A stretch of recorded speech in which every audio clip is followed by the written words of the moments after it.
I'm just kidding. I'm like, am I familiar? It's the mouse that pays me. Cory Andrewright, LA year one. Oh, my first year in LA, I learned a lot about myself. I think compared to a lot of other people, it was kind of charmed. When I moved here, I was still in school and I had my thesis to finish. And my cousin actually just moved here. So my first 3 months here, I lived with him and I was able to find my own spot. And I ended up working a temp job, which was okay.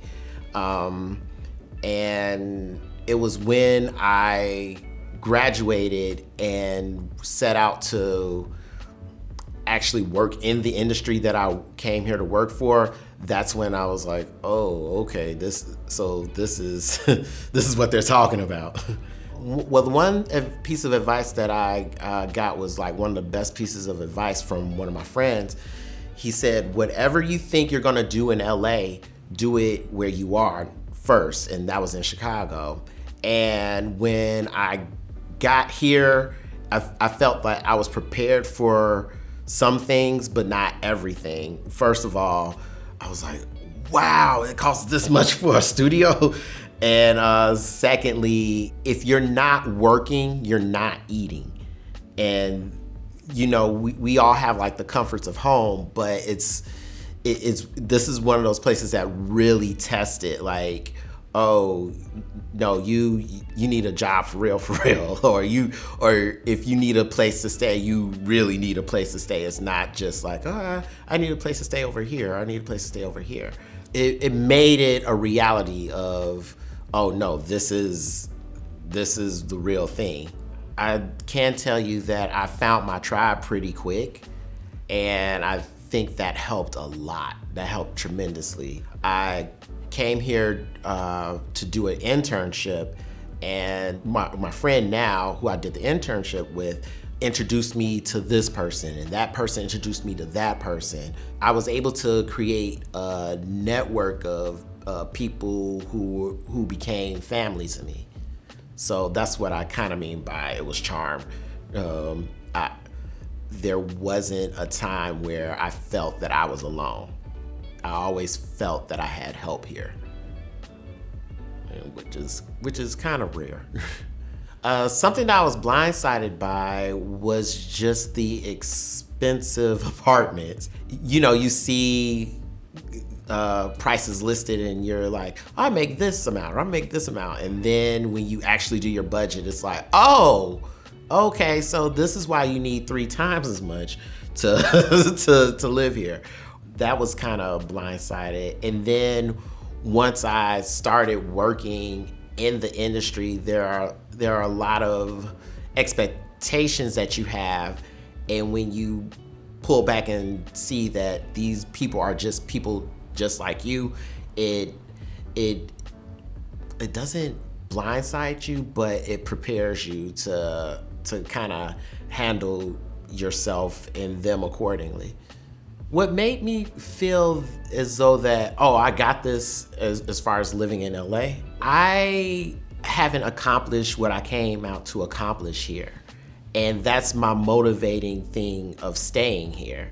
We all have goals. It's like, okay, I want to do this, I want to do this, I want to do this. And if I haven't done this, or that, then that's what keeps me here, because I can't do it anyplace else but here. The moment that I felt like packing up and going home was also the moment I knew that I couldn't. I was staying with another cousin, and I came back to the apartment and everything was gone. And I'm like, okay, how am I gonna do this? Like, I literally don't have no place to lay my head. And I called on one of my friends, and my granny has a duplex and da-da-da. And so I ended up staying in her duplex. It was that year of nobody calling. It was that year of only day playing a couple of days. It was that year of Ubering more than working in my field.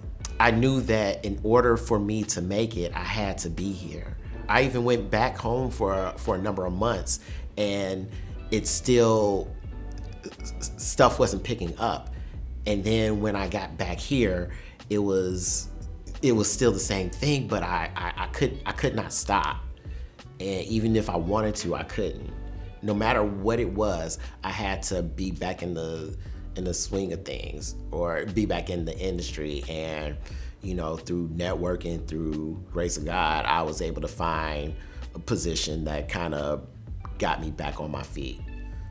Whatever you think you're gonna do here, do it where you are first, because a lot of your challenges are going to be from where you are. You can't have a destination type way of thinking about stuff. You have to use whatever it is that you have to get to where you need to be. A lot of LA is doing just that. Like, okay, what kind of service can I provide? What tools do I have to make this profitable for me? That's the first piece. Second, find a tribe that is not the industry. What I mean by that is, don't make your whole life your career. You have to have some kind of separation of the two. You just need friends that you don't work with all the time. And the third piece of advice would be, know who you are and know whose you are. You have to be grounded in something that's not here. Otherwise, there are things that will really devour you if you let it. But just remember who you are and whose you are. That was great, perfect. Oh, thank you.